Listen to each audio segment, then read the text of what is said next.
this is amazing. Oh, it's clash heads again. This is like Chaz Mostert and Cam Waters. Almost the same situation. Better contact going down to the hill. Sam Noble wants to sniff on Dave Coleman now. Sam Noble bottle right now because, tell you what, Reece Tanak and Jamie Dyke just absolutely drove away from us. Hayden trying to go around the outside. This is where he could have just sent it up the inside, but he over-committed, which is fair enough. It's very scary out there, ladies and gentlemen. Now let's see if we get a good run. Dodd's just absolute thinker, but it is a really nice move. Blake Delaney had to move out of the way. And welcome, ladies and gentlemen, to another episode of Sim Racing World. I'm your host tonight, Steve Sinkovich, and beside me, my little brother. Hello, viewers. How are we all? How you going, Steve? I'm going pretty good, mate. It's been a tough 2 weeks actually. So, a lot of work to be done behind the scenes for what we're doing at the moment, and also for the league because we're developing season 4 at the moment. Yeah. So, Dean looked a bit stunned there because he's thinking, have we started that already? Because we haven't spoken to me about it. Well, we nearly got you back in. You got your PC. I'm just waiting for my steering wheel and direct drive. One of you has. Yeah, possibly would have not let you be there last night. Yeah, but yeah, you were there. You would have been last night, probably, for sure. Listen, with last night's a big story that we'll talk about, and it's a bit of a somber moment, but we'll get into that a bit later. We'll do the standard. We'll do the Shannon's 86s and the Formula 3s, followed by the IMSA series and a bit of community announcements that we normally do for the second section of the show, followed by our Pro-Ams and our Amateur Sim Rig series on a Tuesday and Sunday night. And then we'll do some real world like we normally do. And so stick around, don't leave us. All the good stuff is coming all the way through. Us bantering and going on about crap about the real world and that sort of stuff is probably more fun for some of you. But not for everyone, that. I just want to know what the results were. Yeah. Well, we're hoping the broader community starts embracing us and watching them racing and starting to get noticed who's who in the zoo on SRW racing. Look, let's get cracking into it. The Shannon's Formula 3 Nationals was on last Wednesday night, and that was round 6, and it was a absolute ripper of a race. I had Nürburgring, yeah, the GP layout, so a lot of fun. It was action left, right, and centre. It was. I feel like I'm repeating myself every time we talk about the Formula 3s because it's just so much fun to watch and so much fun to race in. But do you have the results? Do you want to just touch through who went? So there was a feature race, 1 hour race. So there was obviously Pro and Ams in that. We have in the podium position, podium 1 is Phil Vella in the pros. Dwayne Burns. I've never heard of Dwayne Burns. Dwayne Burns is new. He's new for this season from DFR. Yep. Done well. And once again, Dylan DeBono in podium 3. A lot of good racing there. Unfortunate with Kalajar in that race there. So he was actually outside the top 5. But the Ams, Callan Hodgkinson, Brad Hudson, and Matthew Gerard. So well, not sure those 3. Yeah, they did really well. We have a rookie section for that as well. And I can't remember if I won it or not. No, I don't think I did, no. But the rookie section was pretty good as well. I can't remember who the 3 were at the moment. But it's all good. The boys had a lot of fun. With the ladder itself is looking spectacularly close. Not just that.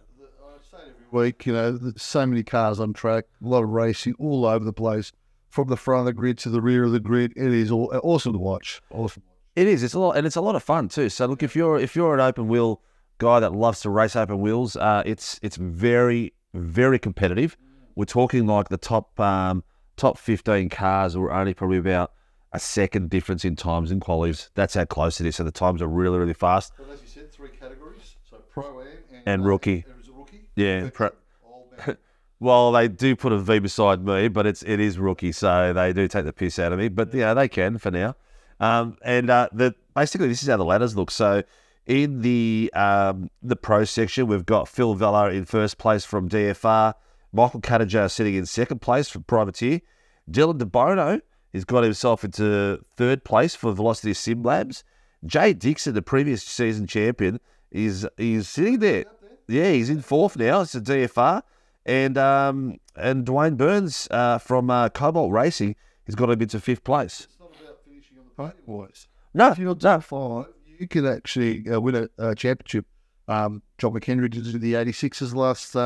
So did Joe Marney in the AMS season 2. He won the last race and won the title. So it's consistency, really. Yeah, it is. It's all about, especially with the big fields, because all it takes is one accident or one contact, and you can lose like 15 places. Yeah. So in the Pro-Ams, we've got Adam Simpson from Fishy Boys in first place, Greg A. Brady from Andrew G's Racing, Andrew Lydon from the Kittens Boys, Nathan Varney from Locked On Lads, and Chris Milley from Red Rocket Racing. They're your top 5 for the Pro-Ams. And in the rookies, we've got Matt Tesario. I've got that one wrong. Tesariaro. He's a privateer. Says he's a privateer here, but I'm not too sure about that. Mark Cochran from Apex Sports in second. Tyler Sheaf, one of our broadcasters from Velocity Sim Labs in third. And Greg Johnson from Team Greg fifth. And I'm sitting in fifth for Team SRW. Yeah. Look, that was a week at Nürburgring, and it's actually one of my favourite tracks. I really like it in any car. The first corner is always a challenge, and the bottleneck continues into it sort of gets really wide down a straight. The first corner is a tight one, sort of it's got a bit of a dip down, yeah. It gets condensed.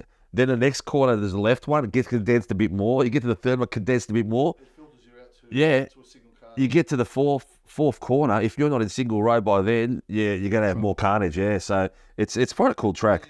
You look at the race, watch the race, you'll see there's no carnage at the start, which is awesome. Yeah. Sometimes you do get it when you error here or there, and it just cleans up the whole field or at the back end or the front end. But yeah, it was. It was a lot of fun, a lot of respectful racing.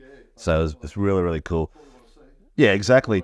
We'll go to Thursday nights, the Shannon Shouter GR86 Nationals, Super Sprint again, and some epic fighting all the way through. Yeah, and our big man, Mr. Jamie Christensen.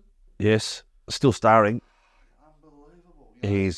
He won Heat 1, Heat 2, and Heat 3, so he obviously took the overall win out of there. Yeah. Which was fantastic. Dylan DeBono did well as well. He came in third in Heat 1 and second in Heat 2 and second in Heat 3. So he came in second, actually, in overall winners, Dylan DeBono. And lucky third position was Jack Gromwald, who had podiums as well. Yeah. Young fella, Jack. I think he's only about 14 or 15. Yeah. Yeah, another young fellow. We've got about half a dozen young boys in across all our series at the moment. Jack pinched second posse from Dylan on the last corner of the Heat 1, which epic. But Jamie Christian was 7-8 seconds ahead. While the end of the race, it was about 7-8 seconds ahead. Yeah, it was just. Yeah, he's one of those drivers. He's just really good. He's a natural driver. He's a really good driver. He's trying to get into get his brother back in the rig as well, because he's using his brother's rig at the moment. One to highlight as well is good to see that Locked On Lads are coming on board and racing down with us. Braden Martin came in third, and there was a little bit of a great work in the last race, the last feature race with John McHenry, his teammate, and they managed to keep out. I can't remember who it was. It might have been Dougie Gowns or someone. I can't remember now. I think it might have been Dougie Gowns. Yeah. Out of the way, and Johnny was covering, and so was Braden. It was absolutely brilliant. And then I snuck in at that last corner, but it was good racing again. A lot of fun in that track that we raced at the Skip Barber. I think it was Skip Barber. I can't remember the track name on Thursday. Yeah, but anyway, yeah. And I got my first podium finish, top of the step for the rookies, which was good. I ended up actually, was that in the Formula 3s as well? I remember doing a heap of burnouts for ages. I remember that in one of the cars. Yeah. Had a good week. Yeah, had a good week. A lot of fun. Good to see that they're on board and racing with us. There's a few more of them coming up for next season as well. So welcome aboard, and it's great to see someone else coming on board or no? Like we've had a lot of lads have been with us from day dot, but there's more of them coming. Yeah. Pete, the owner of Locked On Lads, is racing in the 86s as well now. So yeah, he's come on board. It's a lot of fun to race. So that's why everyone's coming across. The season 1 for next year is going to be epic. So I'm really looking forward to that already. Even though there's only 2 rounds left for this season. So yeah. So we've got in the first in the pros, Jamie Christensen. Obviously, he's in. No, he's not. He's in first place. Sam Katakazinos is he got it right, bro. Well done. He's been practicing. Sam Katakazinos has been. He had a rough week last week, but he's only he's on 854 points to Jamie's 894 points. So it's not that bad. But with Jamie's current form, he's going to be hard to beat. Dylan DeBono sitting in 3rd place. J Mac from the Locked On Lads, John McHenry is sitting in 4th, and Jack Greenwald sitting in 5th. The young fella there. I can actually see that top 5 and play it out to the end. Yeah, very, very tough and very fair racing. In the AMs, we've got Curtis Jackson in 1st place, Mark Cochran in 2nd, Callum Hodgkinson in 3rd, Dan Bartouche 4th, and Nathan Kane in 5th. And in the rookies, we've got Wayne Edwards in 1st place, myself in 2nd, Matthew Fila-Taylor in 3rd, Ryan Price 4th, and Greg Johnson in 5th. The funny thing about that is that's, except for Wayne in 1st place, that's our Discord room where we all take the piss out of each other. Yeah. So that's your roundup for the AMs at the Shannon's GR86 Nationals, which hopefully will get bigger and better and be more nationally recognised as well. I'm talking more profile wise, bro. I'm talking about profile, like it having a being one of the premier 86 series in the country. Well, it is. We're in our own little nutshell, though. You know, we think everything is a premier series out there. Yeah. But YouTube, best Channel 31. we live in a beautiful bubble where it looks really rosy and everything's really good. No, don't even go there, man. Don't even go there. Look, that's the first part of our show. We've gone through and touched base on most of the stuff that we need to get through. Have a bit of a break. We'll come back in a minute and we'll have a bit of a chinwag about the Formula 3s and the IMSA series. Catch you in a minute. All right, welcome back. And I feel like I'm in a bit of a Twilight Zone episode right now, the way that all went. I feel like singing. No, don't, bro. Please. Oh, look, I could just... There's people viewing numbers are going. Like I just see them going... Tick, tick, tick, tick, tick, tick, tick, tick, tick. No, definitely not going up. Welcome back. Why? People don't know who that is. Well, let's get into it. We're going to talk about IMSA and a bit of a community section of the show that we talk about and things going out and about. IMSA is our Warren and Brown IMSA Shadow series. So we're talking about GTP, GT prototypes, and the GT3 cars racing in the same race in split classes. A lot of fun. I got dragged into doing comms for that one because we had one of the boys couldn't make it, but I had an absolute blast. Hamish and I had a real good chinwag, a bit of a laugh, and the racing again is spectacular. Those GTP cars, the pace in them compared to the GT3 is absolutely crazy. Oh yeah, I jumped into it for the Monza race, and 1 second they're there, the next second they're not there, and then this car just flies past you. Sometimes it's like yeah, a lot of fun. The GTP is really cool. I've got the BMW, and love it. It's a lot of traction, a lot of pace, but still, it's not an easy car to drive. No, if you don't know how to use the downforce around corners, you end up against the walls, which is what I pretty much do anyway. GTP is a little bit easy. Yeah. Well, do you want to go through? Yeah. Oh, the GT3 is just a little bit more predictable. Yeah, less downforce. Yeah. When you lose it in the GTP, you lose it. All of a sudden, it's like a little bit like the SR86s. Yeah, they've got a lot of traction, and sometimes you just push it to that edge a little bit too much. The radical. Yeah, the SR86, the radical. Yeah. SR86? Yeah, that's they are. Yeah. The radical, anyway. Yeah.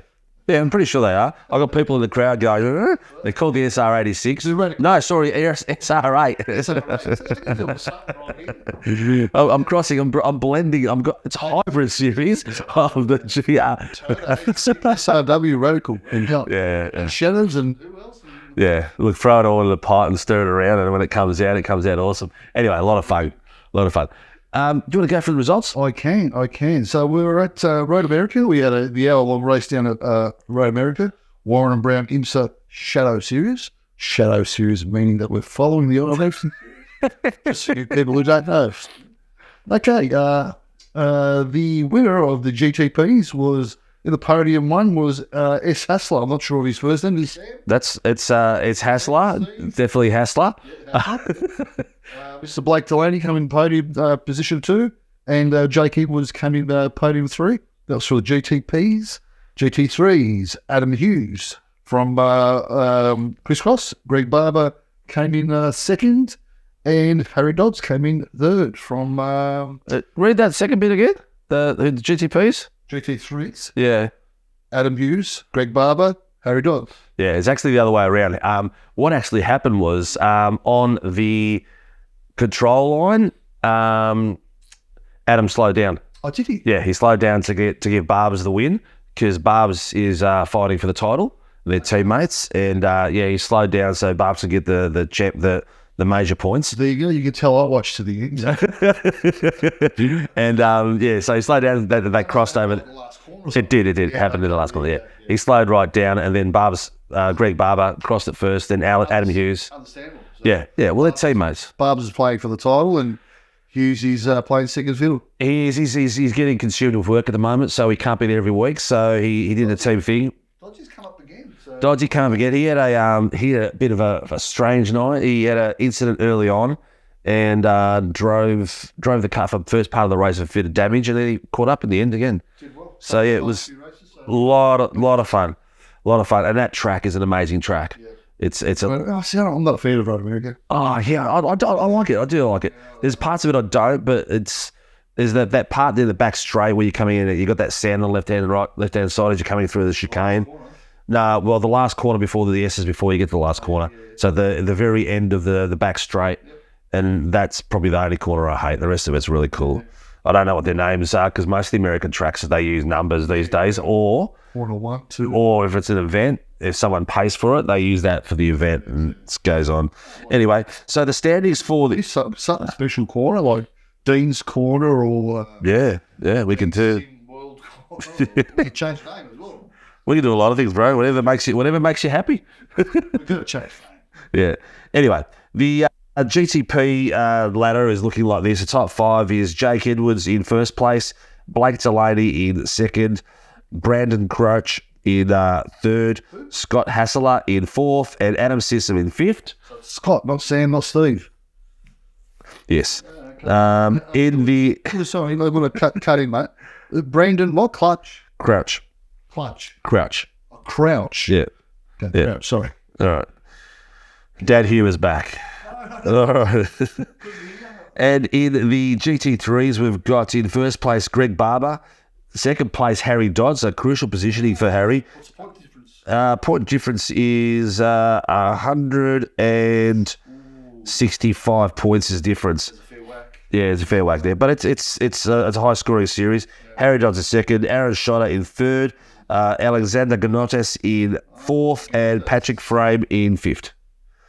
Yeah, so that was that was IMSA. So we had a lot of fun as usual. Check it out online, watch it. 30 odd cars on track again. So it was spectacular night.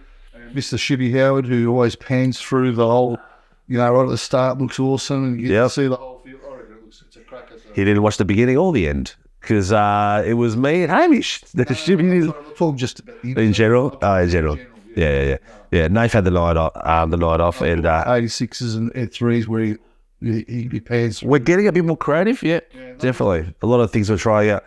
Look, we need to touch base on last night, Sunday night at the. We won't talk about the race, more about the homage that last night was. So For those of you who do know or don't know, Eddie, who Obi-Wan Kenobi, they call him Eddie Wan Kenobi, the sim racing world guru. He's helped a lot of people, behind the scenes with PCs and stuff like that. He actually leaves a Discord channel open for himself, so the people that are in racing can come and grab him if something is really urgent for like last minute during a race or something like that. He passed away of his battle of cancer. So Race for Eddie last night was the hashtag we had for the race, and the whole community got behind it, which was really touching. I do know that the family enjoyed it. It was a lot of people driving there, a lot of people having hashtag Eddie on their cars, a lot of people passing on their condolences during the YouTube show. Who does he race for? Fishy? He doesn't race. He was involved in the fishies, but he's involved in the broader range of the community. He worked with Pete Grennan, helping him with his computers and stuff like that. So he's a PC technician, but he's been involved in the community for a long, long time, helping a lot of people. He's worked with the Fishy Boys. He's worked with the Frog Leap Boys as well. Condolences to the family. Yeah, condolences to the family, and to his young boy was. Looks like he's going to be following his dad's footsteps and getting into the PC game as well. He was in the Discord with the Fishy Boys. Oh, fantastic! And he was touched by all the Fishy Boys. Well, all the fun and the laughter, all the people smiling, making each other smile. We're a community. Yeah, exactly. So we basically what we did was we spoke a little bit about Eddie. I got Blake Delaney from the Fishy Boys to come in, had a bit of a chat about who and what Eddie stood for in the community. Yeah. And then what we did was a full lap of the Sandown track in 2x2 form. So the Fishy Boys led out, and then it was the rest of the drivers following by. Hello, that was round 6 on Super Sunday. Round 6 for the SimRings V8 Supercars series. So if you want to watch it on our YouTube channel, that's where you go to live on our YouTube channel, and it'll be there from this Sunday just past. Round 6. Yeah, round 6. Sandown. Yeah. So after that, then we basically had the race. It was a super sprint. It was one of the best races that we've had in ages, man. It's a 3x20. So same as our 86 series. So spectacular racing. It was really cool, fun to watch. Pete and I hosted and co-hosted together. He did the pushing of the buttons. Nathan. Yeah, it's good to have him back. He's a great character, great commentator. A lot of people know that voice. A lot of people will get, on the YouTube or when we're chatting, good to hear that graspy voice before. So if you don't know what he sounds like, he sounds a bit like Aggro from the Muppets. Not really. That's what I refer to him sometimes. But look, after that, it was pretty cool. Burnouts at the end of the show and things like that. But we'll talk more about the racing and everything like that later. We did burnouts for the show. Then we had a bit more of a chat about Eddie, and we called the night off. And it was a pretty special, touching moment. By a lot of people. Yeah, so it was really good. Look, that's section 2 of the show. And to the Kilostic family, I've probably murdered that because I haven't got the name written in front of me. I can read anything name really easy, being a long that I am when it's in front of me. But the Eddie's family, condolences from the SRW team, us owners, all the broadcasters, and the community and drivers as well. Heart goes out to you, and hope everything that we've done in the last week makes things a bit lighter for you. I mean, just to add to that, we are a large community, getting bigger and bigger. And it is, we're open arms to anyone to be involved and be a part of. We're like it's like a big family. Sorry? It's like a big family. Yeah, most definitely. Yeah. Most definitely. I mean, there's lots of us out there who sim races. Some of us aren't, in leagues or anything like that. Get on down to SRW and you can see as a family. Well, and we're always Discord and mucking around and enjoying the time. It's a virtual world, but it's amazing how much of a bond you make with friends. Yeah. That you don't really see. We don't really see them There's three. Preacher in front of me. Well, you see a handful of people, and the rest of the people you don't, but you see them every week, speak to them every week, have a laugh with them every week. You know, we haven't met. Building that rapport and everything. Yeah, correct. So it's an amazing way of making friends. When you see each other the first time in real world, you tend to, instead of shaking hands, you just give each other a straight hug. It's just one of those things. If you've known each other for like 3 or 4 years in there. Look, we'll come back after the break. We'll get Preach on board and it's Bible talk. We'll have a chat about the V8 Supercars and have a bit of a laugh about that. Anyway, Preach, the AMS on Tuesday night was at Sandown. So Sandown, wonderful track. Absolutely, probably one of my favourite tracks that we have on the calendar this season, I'd say. Just from a historic... Actually, it's one of my favourite tracks. I know I say every week it's one of my favourite tracks, but this is one of the ones... It's one of the newest Aussie tracks, but when I first came out, I thought, this is going to be crap. Because I've been there and I thought, it's the Short track. Yeah, but I tell you what, no matter how many cars you got on it, what car you're driving, doesn't matter what car you're driving, it is a lot of fun. A lot of fun. Yeah. Absolutely. The way that it lends itself really well to supercars, Sandown, in the sense that 2 big long straights with lots of horsepower and then 90 degree corners, 1, 2, 3, 4, 8, 9, 10 of them is really good. It lends itself to great racing. And then obviously the way that the cars run down the hill from turn 6 down to Dandenong Road, just every time you watch it, you go, is he about to lose the rear? Like they're just on thin ice the whole time, and that bit, it's coming down a hill, and it's just pop, pop, pop, pop, the car's just doing that. Yeah, and the rear end, the car becomes so light, and then all of a sudden you got to put the anchors on and get that apex, get that wide, and get that apex. And if you've never ridden a V8 supercar, you can't brake hard while you're turning. No, you have to do all your braking while you're going straight. And you've got that, it's probably the shortest little distance of braking, and it's just bang, bang, bang for the gears, and then you tuck it in left. It's a hard corner, but I love it. You brake in a straight line to the exit of the corner. Correct. To the entry curb of the corner before you then trail off the brake and then get the car to turn in across that curb. It lends itself to some overtakes. Oh, 100%. Dandenong Road's finest overtakes, but... Yes, also Dandenong Road's finest incidents. Because they go like this, and people miss their brake marker, and all of a sudden you get popped in the back of someone's car, and off you go. The question is, will Sandown survive? No. I think... The real Sandown, that is. We'll get into it when we talk about the real-life Supercars 2024 calendar. But now let's talk about it then. So, awesome night. Who were the podium finishers for the Tuesday night AMS? So in the feature race and round results in the end, it was Dylan DeBono who came out on top for the round.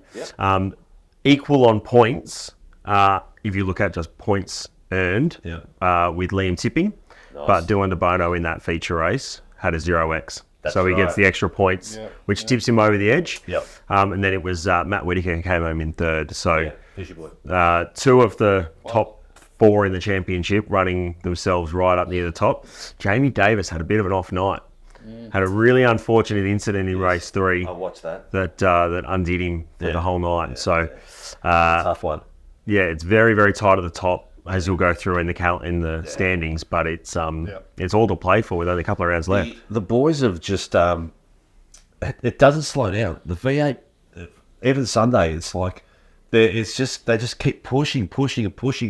The times that we're getting on track, and you get to the tower, it's just the 3/4 of racing is just all orange and yellow, and then it splits up a little bit into like say maybe 4 packs, and then those 4 packs are as tight as, and it leads to some spectacular watching and viewing, and it's commentating is hard because you get all excited about it, and then you start talking about one thing, and then you see something else pop up in your corner eye, and you go like, oh man, look at that's going on as well. And it's like you sort of like. There's only so much you can follow, and especially with how tight all the battles are, that it just makes it really difficult to keep a track of all the little battles and all the incidents. I've got again, which is one we'll have to play to is Dylan DeBono keeps coming up every. Well, funny you should say that. He just messaged me tonight. And he wants me to read a document for him because he's racing real well and he needs sponsors. Right? So he's put a document together. He wanted me to read it and just see if he's approaching it the right way, and I'll give him some tips and on what to do and how to do it all. But he's a real world racer, and he's getting mentioned in here all the time, and he's just racing like a madman at the moment. So the question where I was going to, Steve, though, is not just Dylan DeBono, is I think I might have a bit of a glance through all our drivers and see how many are in 2 or 3 different types of vehicles. And I want to see where they're sitting, because I know Cal Hodgkins is another one who races a few cars. I'm not sure others really, maybe Greg Johnson. So Dougie Gowans. Yeah. Dougie Gowans, Callum Hodgson, Dylan DeBono. It'd be interesting to see where they sit across overall, as in how good these drivers are. And back to V8 Supercars, Dylan DeBono, he's smashing it out of the park once again. So his comment on Saturday night, on Tuesday night, you actually asked him. I asked him, how does he keep it doing? How does he keep doing it? Oh, okay, yeah, Balancing all 3 cars, and he's like, I'll just jump in about an hour before the session and do a couple of laps and make sure I'm all good. But he's in a great team in Velocity Sim Sports to be able to get all of the information that he needs, get those setups, and he credits a lot to what the guys have been able to do for him. But I'll tell you, he's got some skill. Natural pace, natural skill certainly goes a long way. Yeah. Look, he's been racing now in the sim world since he was 12 years old. So he's spent a lot of time with these cars. When did he start in F1? And he's been with Velocity the whole time. So Velocity have sort of brought him in as a young fella and taught him and everything like that. I actually spoke to Steve Cass, the owner of the team, just last week past. So brought him all the way through, and he's loving it.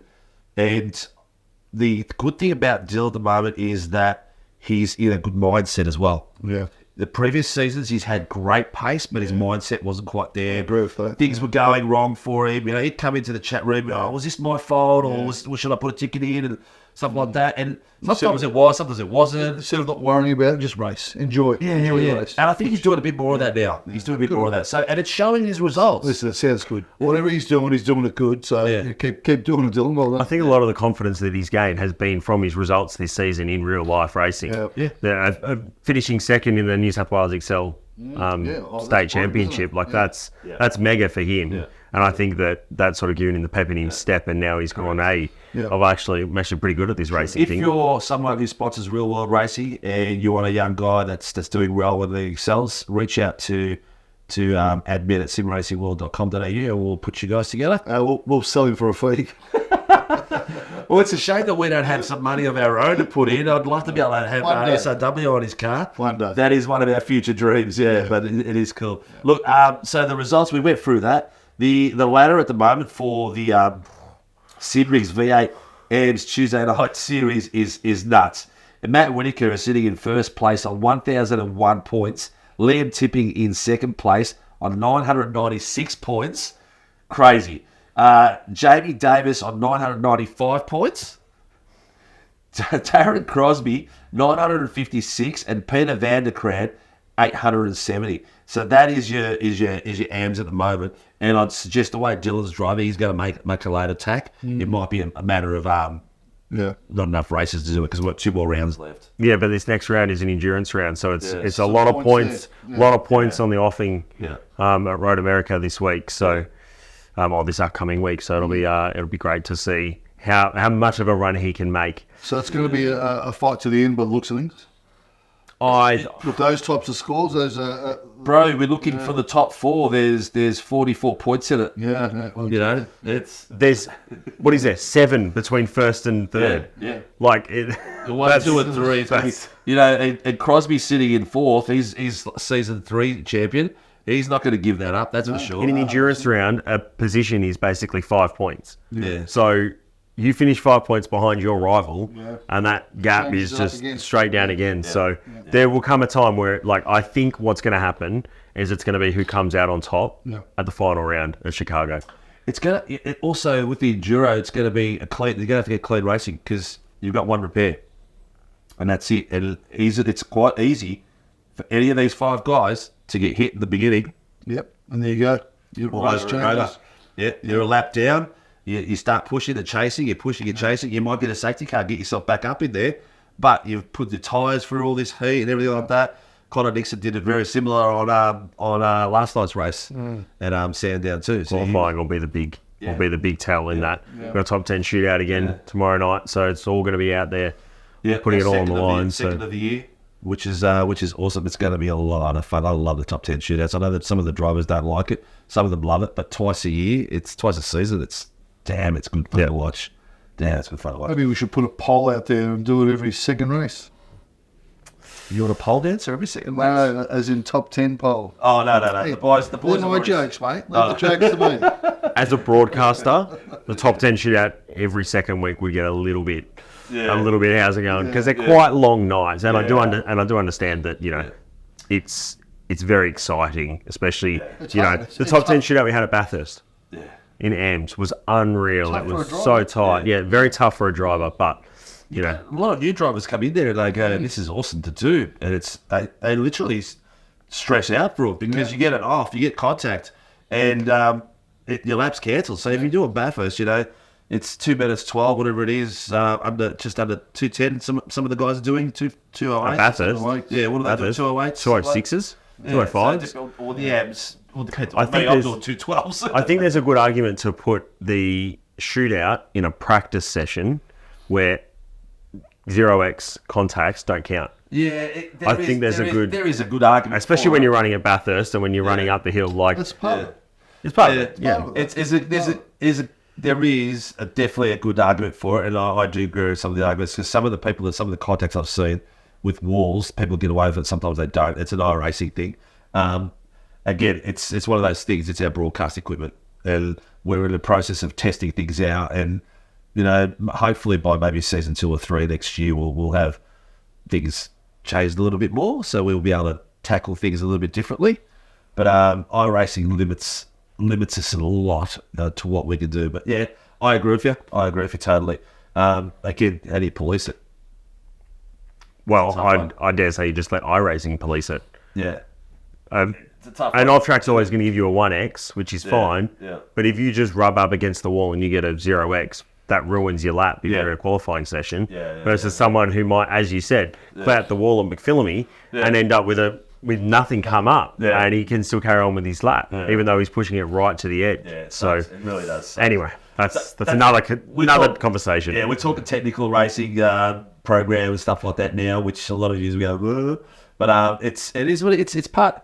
Look, in the real world racing world, you have brake by wire failures, you have caliper failures and stuff like that. In the sim world, it's all about the program that fails, internet fails, your wheelbase can fail, stuff like that. So it's still failure of products. Fans, computers, all sorts of stuff. Yeah. So we have Third world our- country internet. Yeah. Third world country. Optus, we won't go there. Anyway, let's get on to... Optus, if you're interested for the sponsors. Give us a call. Never a moment. Not an Optus mobile. Never a moment missed. Anyway, I got Optus Mobile as well, so you can pay for my account too. Oh, you're in 200 gig. I've got what do you call it? Fibre to the wall, so it's like I'm sweet. Thank God it's not Optus. Yeah. Fibre to the wall.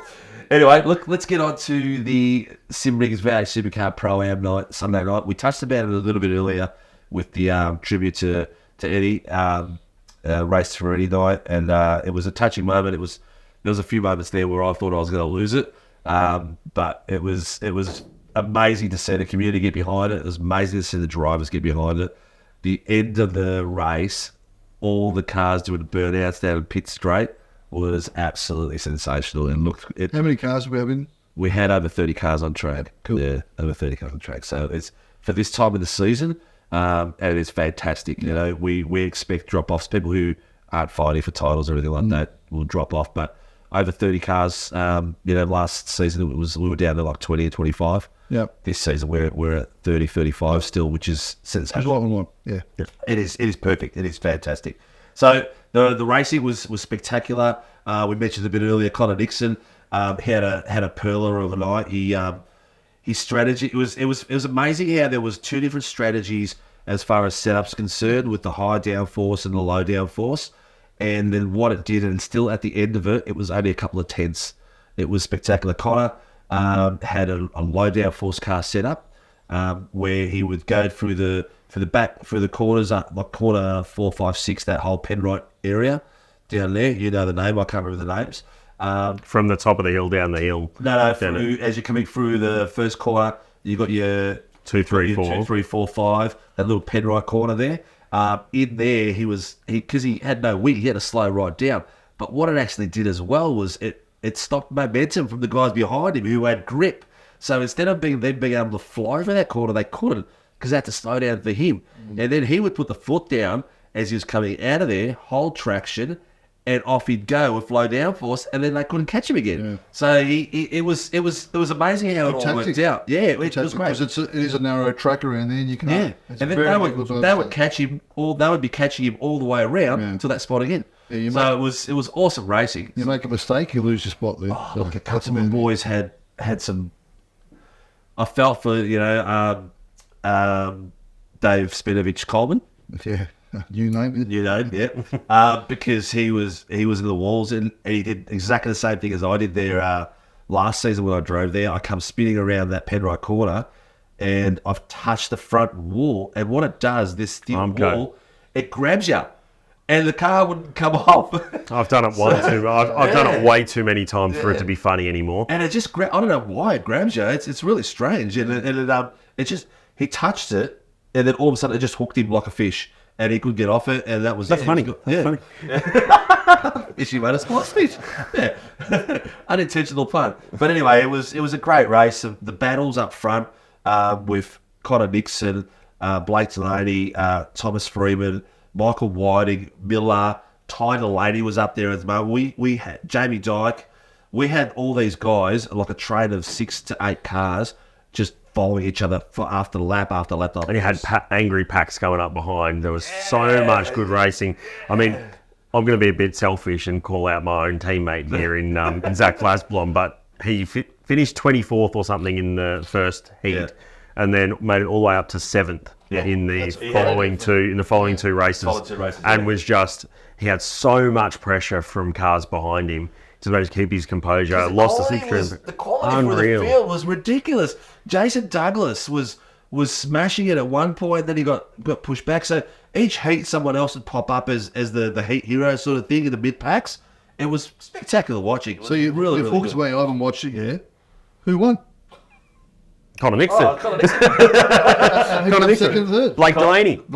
Oh, okay. And third was Make it fishy. Thomas Freeman. Yeah. So it spoiled the fishy party because Connor was the odd one out. So it was really good. So the 3 heats were spectacular all the way through. So there you go. Low downforce works.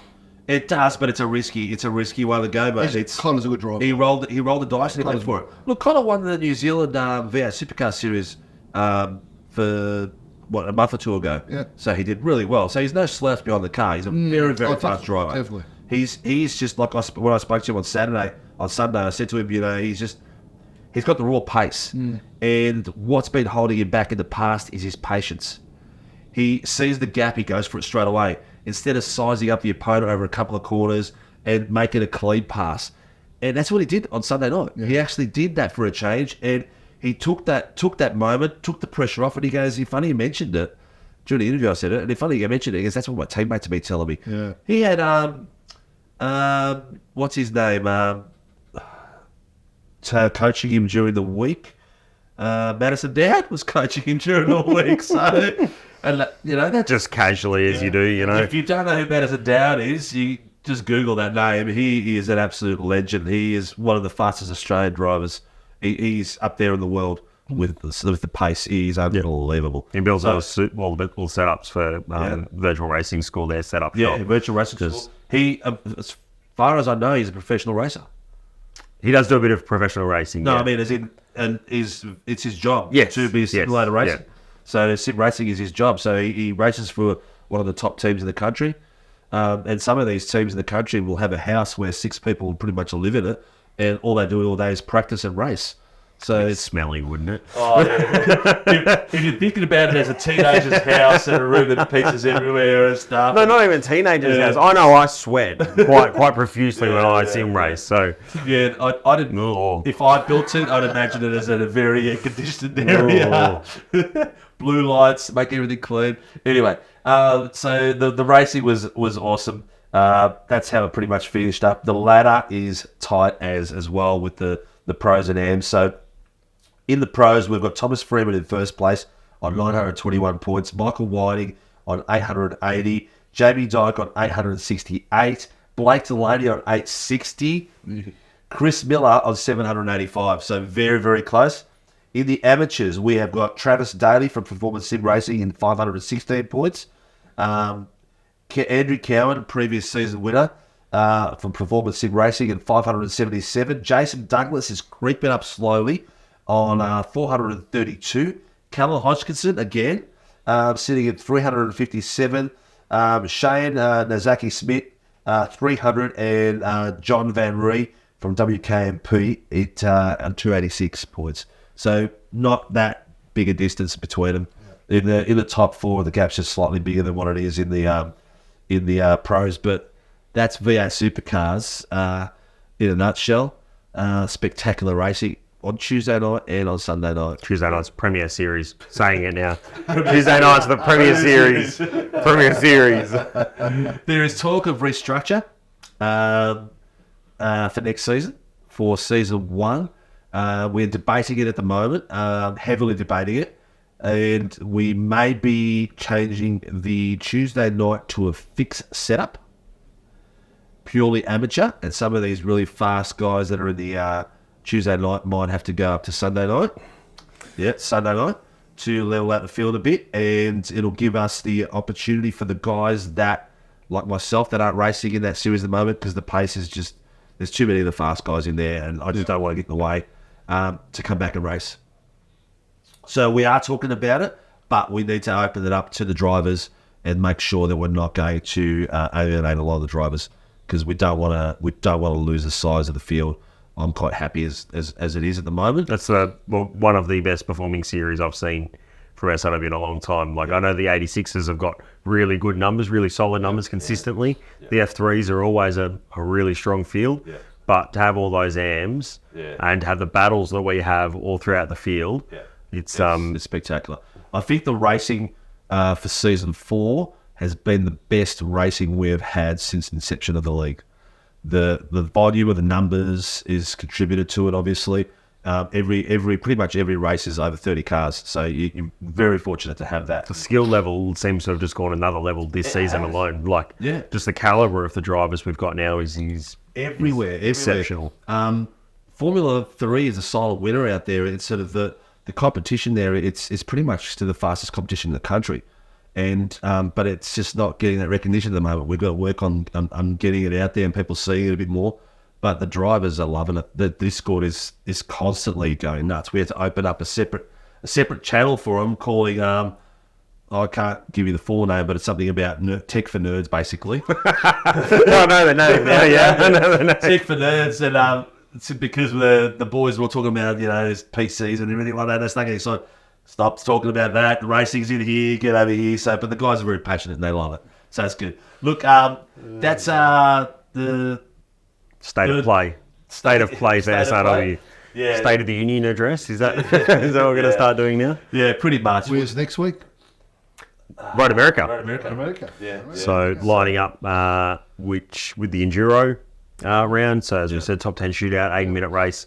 Lots of points on offer. Yeah, we're only got one more left. Tuesday, Sunday. I know. It's nearly gone. Yeah. It's nearly done. I can't believe it's gone so quick. We've got 2 more left, haven't we?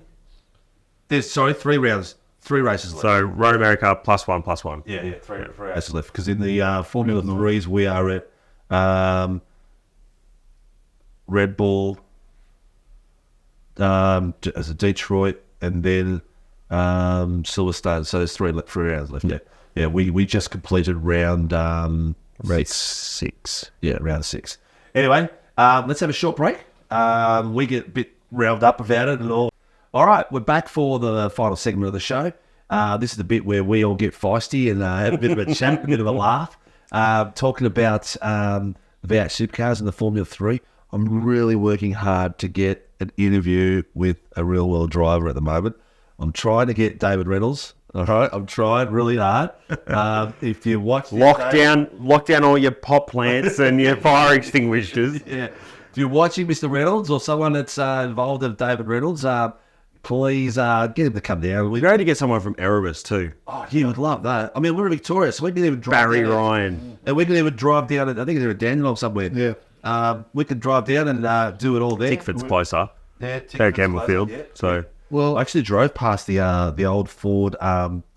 They've got like a racing museum there, which isn't really a racing museum anymore. The sign's there on the street, but the place is a derelict. Great place to have Sim Racing World as a on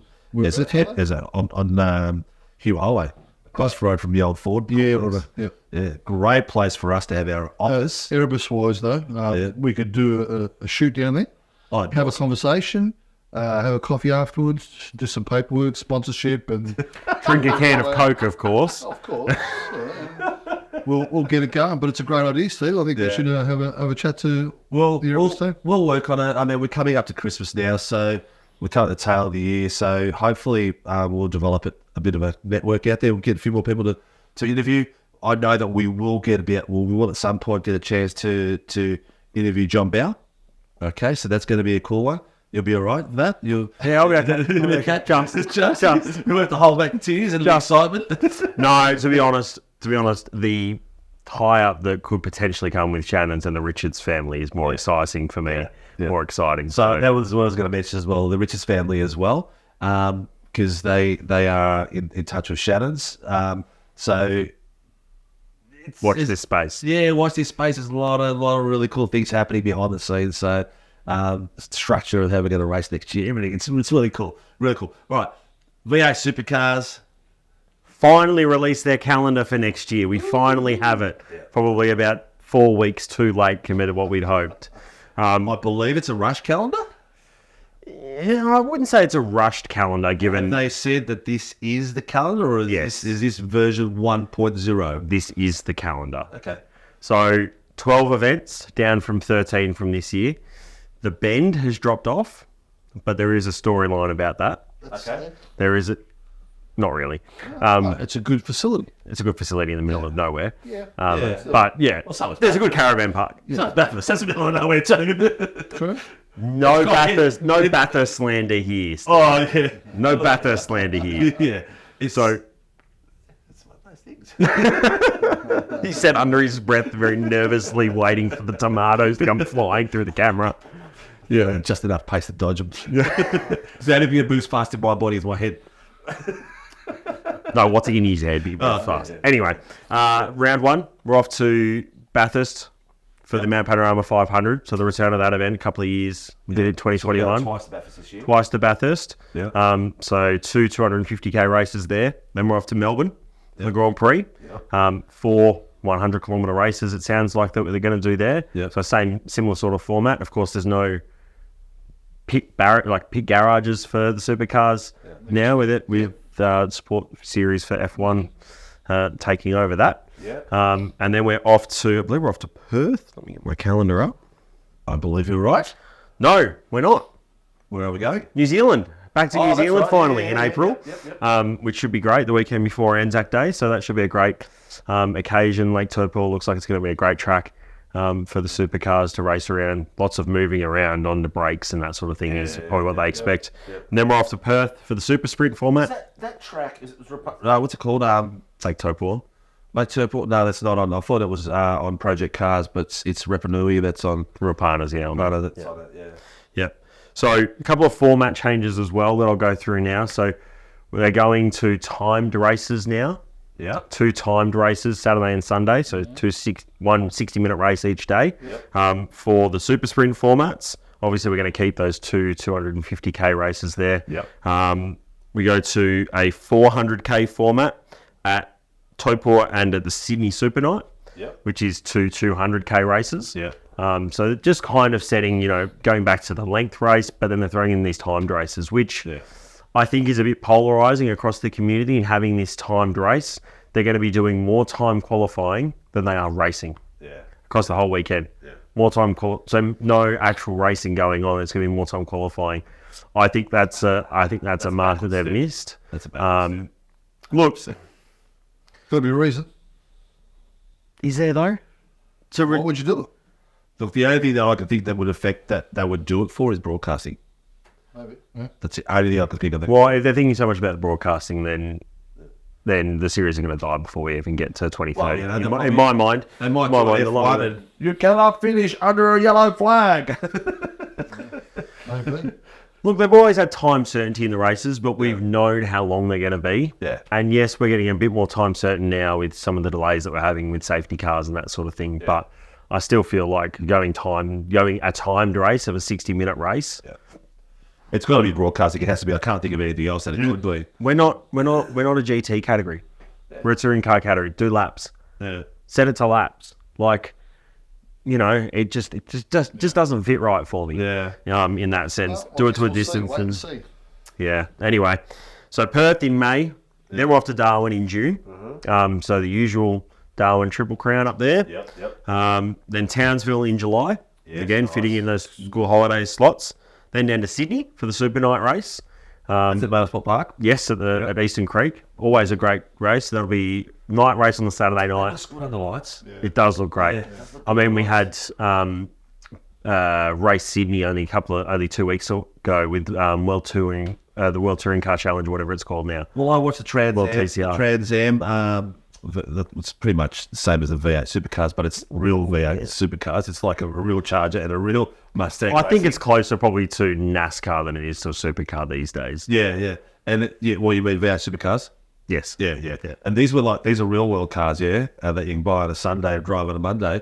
And the racing was spectacular. Well, kind of. To the point where they've got cages and they rip shit out of them and stuff like that. Cages, and it's like a sports sedan inside, like it's all like bent aluminium and bent panels and everything. Yeah. It's basically you sit inside a tessellated square, basically. It's just all bent over like this, compared to a supercar, which probably looks more like the road going. I get what you mean, though. Anyway, Trans Ams, they move around a lot. They're on a radial tyre. It's and it was really good racing. It was really fun. It was actually on. I think it was on. I can't remember what channel. Channel 9. Yeah, I was going to say it, but I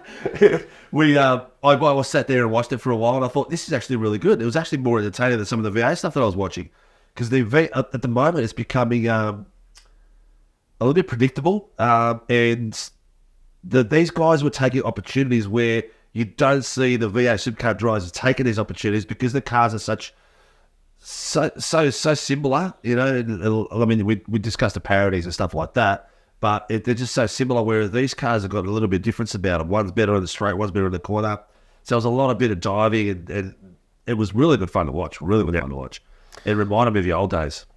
It really did. Now, after Sydney, Tasmania's still on the calendar. Yeah. Are they going? Yes. Is it going to be wet? Yes. Is it going to snow? Likely. It's the middle of bloody August. Yeah. I don't know. Peak snow season. Yeah. Well, snow season in Australia opens up for you. Hopefully you're watching from America and all over the world as well. Snow season is generally second week of August is the peak period. Yeah. Yep. So they're going down to Tassie in the second week of August. I'm struggling to see how anyone other than a Tasmanian will be going. Well, if you aren't going, you're not Tasmanian, I suggest you get your wellies on, bring your fishing rod. Awesome trout fishing in Tassie. Awesome. And that time of year is spectacular trout fishing. Make sure you bring your gumboots, because you won't be able to get out of Simmons Plains in that sense. It's a must. Idea. If you don't go to Tassie, get in your sim rig and race at SRW. Works. It works. That is a good point. Anyway, that's our final stop before we go into the Enduro calendar again. So Sandown has probably its final run as a 500. So we're talking about that before. So you reckon that's the final race? I think it'll be the final race. It is will be the 60th anniversary of 60th running of Sandown as an endurance race. Yeah. So I imagine all the teams would get around it with, we didn't see any really retro liveries this year. I think that all the teams will get around it. Unfortunately, that'll probably be the last time we see supercars racing at Sandown. from 2025 onwards, the Bend takes over the endurance slot, which was rumoured before COVID anyway, that the Bend was probably going to be the endurance race. Yeah.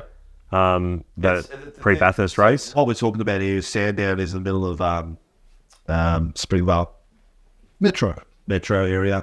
suburb, Melbourne. I don't know what people are complaining about noise and everything because right across the road is one of the biggest cemeteries in Victoria. It's not. So it's not all about noise. No, it's not. The land value is ridiculous. And Melbourne Racing Club own the Sandown facility because there's a big horse track in the middle of it. Yeah. I was going to say it is a horse track most of the year anyway. Yeah. Yes. As well as driver training and everything like that. Yeah. And hot laps, you can do your V8 race experience down there. But correct. Yeah, Sandown is probably on its last legs. And that's, the sad thing about it is that we're losing all these Victorian tracks or Melbourne tracks or suburban tracks. As soon as my thought is if Sandown goes, Ben picks up that, then we're either heading back to Phillip Island or Winton. We're probably still minimum 5 years. They're still improving it all the time. There's a lot of racing going on in Winton. I was at the track a fortnight ago. People who follow SRW on Facebook would have seen it, and they were fixing up the entry of the road and everything like that. Facility looks really good. Yeah, facility is in a great nick. Yeah, it's in a great nick. I think that Winton or Phillip Island will be the stopgap leading into the Avalon facility that's going to be built, which is going to be state-of-the-art Motorsport Australia headquarters facility. Yes, absolutely. What, Winton's going to be the state-of-the-art? Is that what I say? Avalon. Oh, Avalon. The new Avalon track. Okay, sorry, I missed that. The plans that I've seen look like it's going to be it'll be on-demand Grade 1 FIA and FIM. Yep. So it'll be on-demand F1 standard. Yep. Most of the time it'll be a Grade 2 circuit. Yep. Well, you got to remember that Silverstone originally was an airbase. Yeah. And so a lot of these traditional, even in the States, a lot of these tracks started off as air bases that have been Sebring. That have been decommissioned, and it's just you got the area, you got the space, you got the hangar space, you got. Well, no, they're not building on Avalon. They're not building. No. So it's going to be to the side of Avalon, but they're going from the rumours that I've seen. Looks like they're going to have a cargo area connecting to the track compounds, so that then you can fly in freight right in there. Not that we're going to be flying in a lot of freight, obviously, in supercars, but if you've got any touring teams, it's probably with the way the politics are going in this country, it's probably a good backup in case things go west at Albert Park. And if no, it's not even to try and keep F1 in Melbourne. No, I'm saying it might be a way of good backup. You say it might not be. It might not be the premier reason. Motorsport Australia have put a lot of money and thought into it. Victoria government wanted to be their home of Victorian motor racing. Well, all the F1 freight comes out of Avalon. So basically, when it arrives, comes out of Avalon. So all the private jets. Camerons or DHL now used to do all the freight work from back and forth. So we're one of the side. Anyway, we do Sandown in September, usual spot. Bathurst stays in its usual spot on the calendar. Good. And then there's no real change after that. It's Gold Coast and then Adelaide again. Adelaide brings up its 25th anniversary of being a supercars race. Wow, already a race on supercars calendar. Jeez, I'm getting old. And to think that we lost it for a whole year. It's, you know what, Adelaide. I haven't been to it, but it's a bit like I've said it. We said it a couple of weeks ago. Yeah, Adelaide is the track, the event to go to. If you've never been to supercars or you've never been to a major event like that. Well, the thing I can compare it to is without it being a race is the what's it called? The one where they do the time trials in England, the Goodwood Festival of Speed, right? The atmosphere, from what I'm hearing, is not too far from that. It is like a festival of speed down there. For the V8 Supercars, there's all other type of cars that arrive there as well. They have shows. Adelaide Council really put a lot of effort into it to making it a festival of speed. And it's great to see it. It's great to see it. It's awesome. And they do always have great concerts. Last year they had The Living End come and play on the Sunday night. One of my favourite bands. I like it. No, not The Living End. The Killers. Sorry. Oh, The Killers. The Killers. They're a little bit down the road for me. I'm old. Sunday night concert this year, though. Yeah. bit of rock DJ, bit of better man, Robbie Williams. Oh, yeah. Robbie Williams is doing that. So he did a couple of years ago, I but thought you were going to say Taylor Swift. geez, can you imagine the record crowd numbers at Supercars event due to Taylor Swift? And then all 13, 14-year-old girls and boys. And they all rock in at about 4 o'clock in the afternoon whilst the race has pretty much already settled into its normal rhythm. Anyway, that's the calendar for next year. So 13 events down to 12. We lose the Bend from this season, and we also lose. There's another track that Newcastle, of course. Newcastle won't be. How many races left? One more. One more weekend. Adelaide. Points are very close, but it is. We've said a couple of weeks. Yeah. It's Kostecki's to lose from here. He would be one of the youngest champions of all time. How old is he? I think early 20s. I think. Yeah. Impressive. So he'd be one of our earlier champions. He's come out of nowhere from last season to this season. What a dramatic improvement. I still look back at some of his Bathurst drives and just how close he would be at Bathurst. But I felt for his brother, who he lost Jake. his drive. Yeah, he wasn't that far off the pace, but it's a money game as well. Tickford, as much as it hurts to say that Tickford haven't been really kind to a lot of their junior drivers. Yeah. Sounds like Red Bull. No, well, it's not that they give them the start, but I feel like they're not Give the time to develop. So we basically Expecting results straight away, and I mean, they're going from 4 cars to 2 next season. yeah, You know Cam Waters is going to be there. yeah, We know James Courtney's out. Yeah. So that really only leaves Declan Fraser Yeah. or Thomas Randall. Yeah. And I think I know which way they'll be going.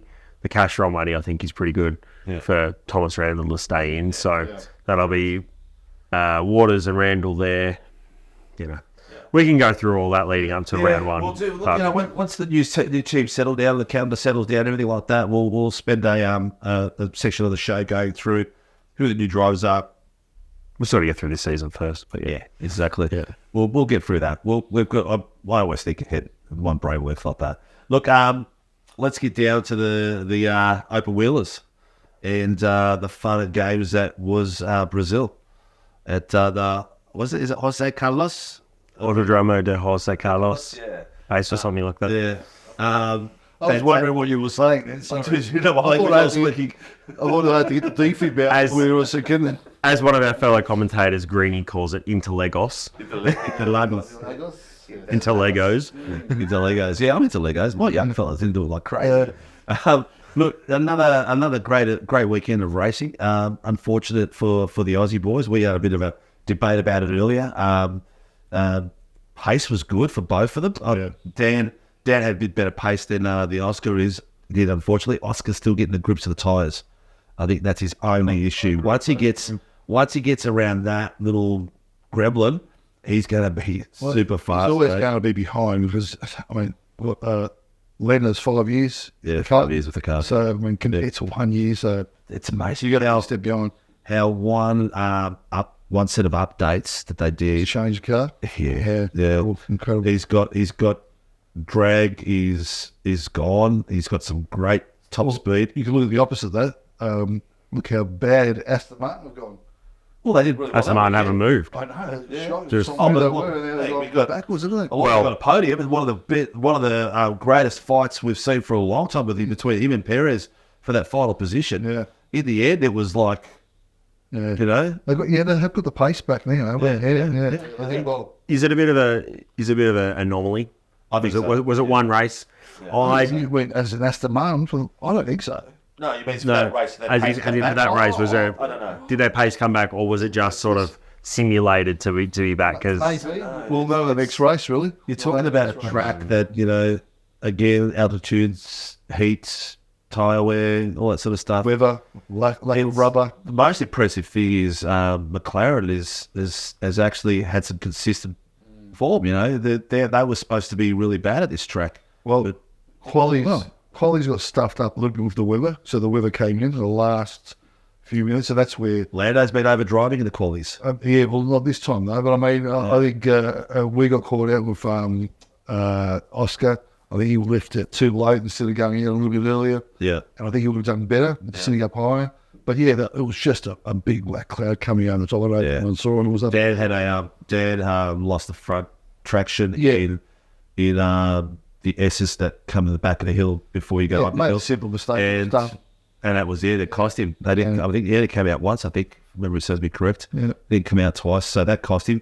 But anyway, let's talk about the race. Yeah. They got touched up in the backsides, didn't they? Both of them. Hang on. How close did that tie to his head? That could have been life threatening. That, I mean, you talk about a tyre being flicked up in the air. The way it flicked up was ridiculous, and you could see him move his head. And that tyre, I'd love to see the. They didn't show his vision. They only showed like from the bar, and looking at it from the profile, it's just gone over his head and hit the back of the tail. It was amazing. I'm watching it, and the commentators are going, I don't know what happened to Denica. And I don't know what they're watching, what monitors they are. You can see this tyre in the air, and he's looking at the back. And I was just fingers crossed. Please be Suki. Please be Suki. I knew shot away. And then the love tap from behind for Oscar was like, wow. Yeah, that was unfortunate. Double hitter for the Aussies. That was unfortunate. Yeah. That was. We actually had a very similar incident in the 86s. Similar accident to that in the 86s last week as well. It was just unfortunate. What's his tyres hitting rear wing? I can tell you a good story about one. Was it in Interlagos as well? No, it was at Sandown in real life when a tyre came off the Grove car, tandem behind the wheel, and bounced and took off the rear wing of Cam Waters' car. And James Wofford's like, I felt a bit of touch at the back. Yeah. Meanwhile, the wing's doing these ones. And So it was. Dan, it was. What was he? He was a minute and something like 20 seconds behind, and he got that back to something like. He got back on the main lap, and then he was only like say 44 seconds behind, and then he was slowly catching, but he ran out of time. There was just no way he was going to make up that deficit. I think if he did go back in the pits, he was out there, he would have been in the top 10. Yeah, but that's the whole strategy they had to play. They'll play the pit strategy one. they were forced to. Yeah, exactly. Yeah. And they couldn't do anything about it. Yeah. So They needed a safety car with a. Well, we talked about the actual safety car just before we went here. Basically, that Steve was saying that what happened and so forth. Where obviously the safety car did come out, and Oscar and Dan. Dan, thank you,